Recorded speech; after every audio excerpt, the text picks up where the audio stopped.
पूछा कि बाबा, यहाँ जितने हमारे बाबा चाचा भैया जो हमारी माताएं बहनें कथा के लिए आई हैं, थोड़ा समझने का प्रयास जरूर किया जाए कि वीरेंद्र बाबा क्या बोल गए। कथा में बैठल जरूरी नहीं होला। हमारे कथा में तो 1-1 लाख लोग बैठ जाते हैं, 50,000 पब्लिक बैठ जाती है। लेकिन कथा में बैठने से पहले एक निवेदन है, कथा में बैठना जरूरी नहीं है, आपके मन में कथा बैठ रही है कि नहीं। एक श्रोता है कि 50 साल से कथा सुन रहे हैं। नूनापार में बहुत श्रोता ऐसा बा कि हर साल प्रवचन सुने आवता, लेकिन ओकरा विचार में एको पैसा परिवर्तन कोनो बा ना। उम्र जइहे तबले हुए है। तो कथा जब सुने तो अपने विचार को बदलने का प्रयास हम सभी लोग करें। मनुष्य का जीवन पाने के बाद वो भी ब्राह्मण परिवार है, ये हमारे ही परिवार के सभी लोग हैं यहाँ के। गर्दमुख सांडिल मेरा भी है और आप लोग के परिवार के हम व्यक्ति हैं, लड़का है, भाई है, बेटा है। और हम कथा वाचक के हैसियत से बात कोई मेरी नहीं है। हम तो बार बार निवेदन करते हैं कि आप हम सभी लोग इतना सुंदर बारीकी से कथा को एक चौपाई अगर जीवन में उतर जाए ना तो ये जीवन संवर जाएगा महाराज।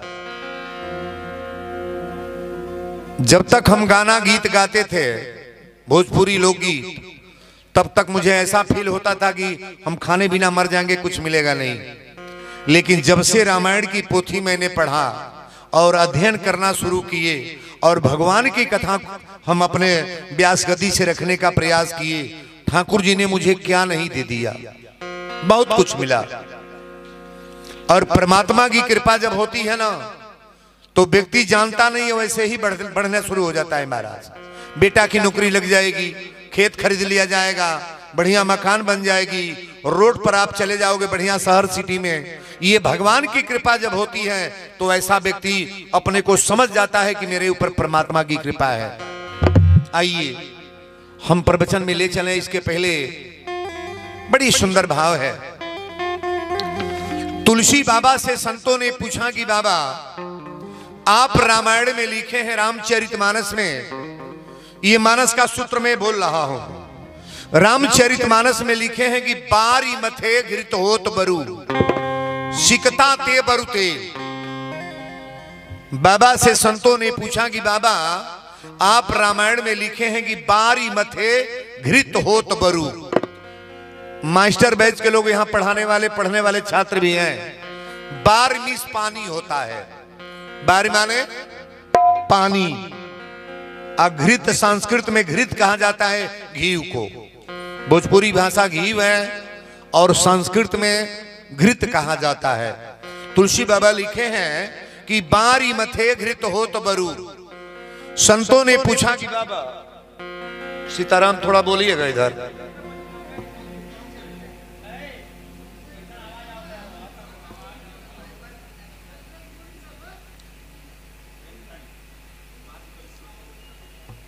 अब कथा है नहीं होता, अब सभे कथा बोली तब तक गड़बड़ा जाए। हाँ, सब लोग बोलेंगे तो गड़बड़ हो जाएगा। हम ही को बोलने दें, हमारी ही आवाज लोग सुने। असल में बलवानों से धरती खाली है, लेकिन व्याकुलों से खाली नहीं है।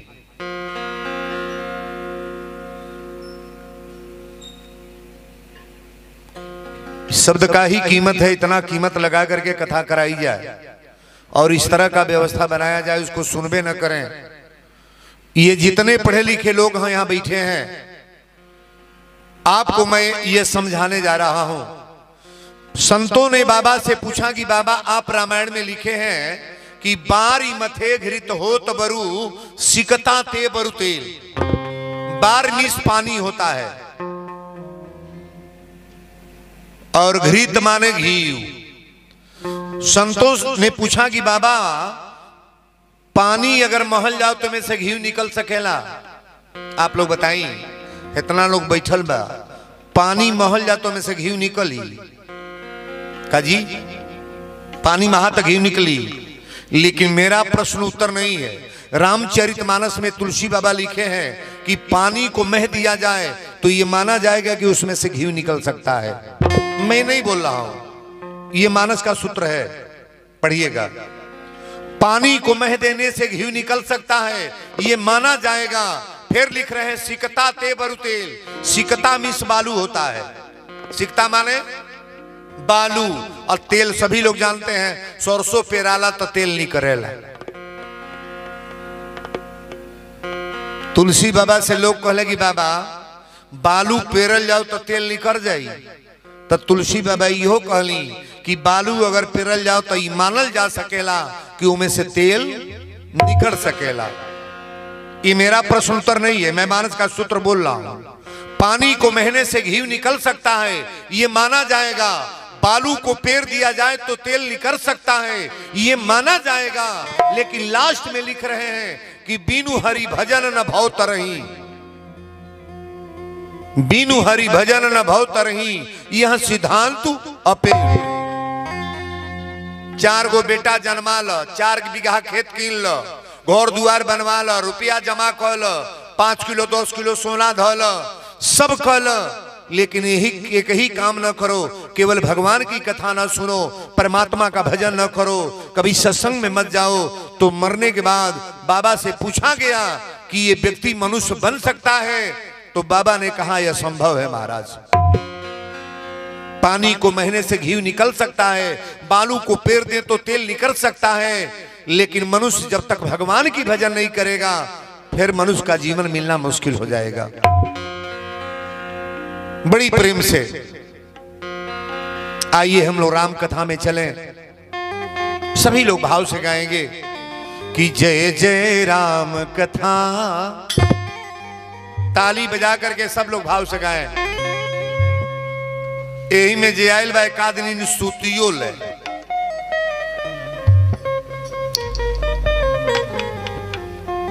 जिसे श्रवण कर मिट जाती है, इसे श्रवण कर मिट जाती 100 जन्म जन्म की व्यथा।